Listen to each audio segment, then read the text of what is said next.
আপনি কি কখনো ভেবে দেখেছেন এই অসীম মহাবিশ্ব, লক্ষ কোটি নক্ষত্র, গ্যালাক্সি আর আমাদের ছোট্ট পৃথিবী কে সৃষ্টি করলো?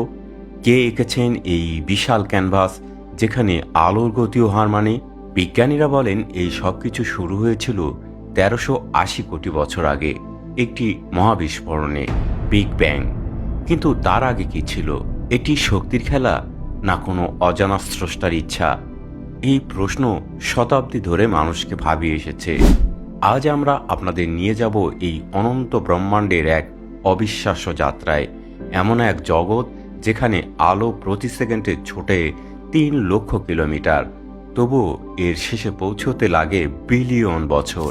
আমরা যে পৃথিবীতে দাঁড়িয়ে আছি তার চারপাশের এই মহাবিশ্ব এতটাই বিশাল, এতটাই দ্রুতগামী যে আমাদের কল্পনাও এর কাছে থেমে যায়। আমরা যখন সকালে জানালা খুলে সূর্যের আলো দেখি, মনে হয় এটি আমাদের কাছেই, কিন্তু এই আলো মাত্র 13 মিনিটে মঙ্গল গ্রহ ছুঁয়ে যায়, আর আমাদের সৌরজগতের সীমানায় 1.5 বছর।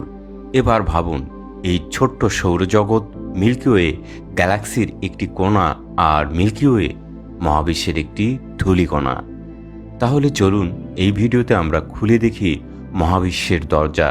কে বানিয়েছে এই অসীম জগৎ, এর আকার কতটা বিশাল, আর আমরা এর মধ্যে কোথায়? প্রস্তুত হন এমন এক আলোচনার জন্য যেটি আপনার মাথা কয়েক মুহূর্তের জন্য থামিয়ে দিতে পারে। কে বানালো এই অনন্ত ব্রহ্মাণ্ডের বিশাল অস্তিত্ব? আমরা যে পৃথিবীতে বাস করি তার চারপাশের এই মহাবিশ্ব এতটাই বিশাল, এতটাই দ্রুতগামী যে আমাদের দৈনন্দিন জীবনের তুলনায় এটি কল্পনারও অতীত। তাহলে শুরু করা যাক, একটু একটু করে মহাবিশ্বের দরজা খুলে দেখি। আমরা যখন সকালে জানালা খুলে সূর্যের আলো দেখি, মনে হয় এটি আমাদের খুব কাছের কিছু, কিন্তু জানেন এই আলো যে গতিতে ছুটে আসে তা মহাবিশ্বের সর্বোচ্চ গতি, প্রতি সেকেন্ডে 3 লক্ষ কিলোমিটার। এটাকে একটু পার্থিব তুলনায় দেখি। আপনি যদি ঢাকা থেকে চট্টগ্রাম যান গাড়িতে, দূরত্ব প্রায় 250 কিলোমিটার, সময় লাগবে 5-6 ঘন্টা, কিন্তু আলো এই দূরত্ব পার হয়ে যায় মাত্র 0.00083 সেকেন্ডে, এক চোখের পলক ফেলার আগেই। এখন এই গতিতে আলো যদি আমাদের সৌরজগতের দিকে ছোটে, তাহলে কি হয়? গত 2 মিনিটে আমি যে আলোচনা শুরু করেছি, এই সময়ে আলো ছুটে গেছে প্রায় 36 মিলিয়ন কিলোমিটার। এই দূরত্বে পৌঁছে যায় মঙ্গল গ্রহের কাছাকাছি, যেটা সূর্য থেকে প্রায় 23 কোটি কিলোমিটার দূরে। অর্থাৎ আমরা যখন 2 মিনিট ধরে কথা বলছি, আলো ততক্ষণে মঙ্গলের কাছে পৌঁছে গেছে। চমকে গেলেন তাই না? এবার একটু বড় করে ভাবি, আমাদের সৌরজগতের সীমানা কোথায়? অনেক বিজ্ঞানী মনে করেন ওর্ট মেঘ বা ওর্ট ক্লাউড হতে পারে আমাদের সূর্যকেন্দ্রিক জগতের শেষ প্রান্ত। এটি একটি বিশাল গোলাকার মেঘ যেখানে বিলিয়ন বিলিয়ন ধূমকেতু ঘুরছে। সূর্য থেকে এই ওর্ট মেঘের দূরত্ব প্রায় 1,500 আলোকবর্ষ, মানে আলোর গতিতে সেখানে পৌঁছাতে লাগে 1.5 বছরেরও বেশি। এটাকে পার্থিব হিসেবে দেখলে সূর্য থেকে ওর্ট মেঘের দূরত্ব প্রায় 15,000 কোটি কিলোমিটার। আপনি যদি পায়ে হেঁটে এই দূরত্ব যেতে চান, প্রতি ঘন্টায় 5 কিলোমিটার হাঁটলেও আপনার লাগবে 300 কোটি বছর, পৃথিবীর বয়সের চেয়েও বেশি। এটাই আমাদের সৌরজগতের পরিধি, কিন্তু এখানেই শেষ নয়।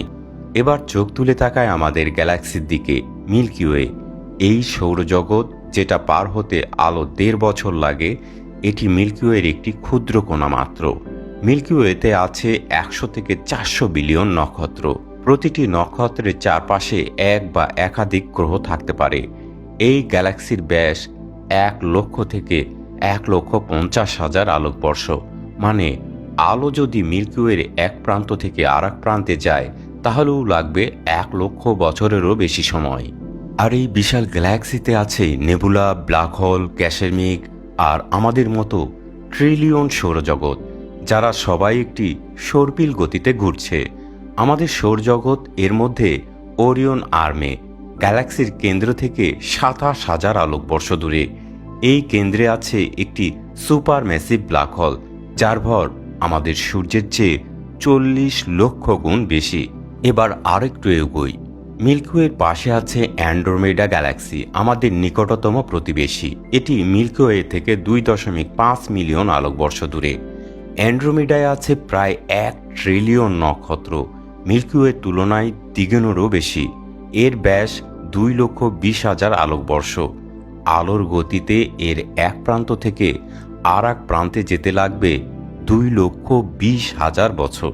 আর এই দুই গ্যালাক্সি একে অপরের দিকে ছুটে আসছে প্রতি সেকেন্ডে 110 কিলোমিটার গতিতে। প্রায় 450 কোটি বছর পর এরা একে অপরের সাথে মিলিত হবে। এটি মহাজাগতিক নাচের মতো। এখানেই শেষ নয়, এই গ্যালাক্সিগুলো আবার দল বেঁধে ঘুরছে, যাকে বলে গ্যালাক্সি ক্লাস্টার। আমাদের মিল্কিওয়ে আর অ্যান্ড্রোমেডা একটি ক্লাস্টারের অংশ, যার নাম লোকাল গ্রুপ। এই গ্রুপে আছে 54টির মতো গ্যালাক্সি। আর এমন ক্লাস্টার মহাবিশ্বে বিলিয়ন বিলিয়ন। একটি ক্লাস্টারের আকার হতে পারে কয়েক মিলিয়ন আলোকবর্ষ।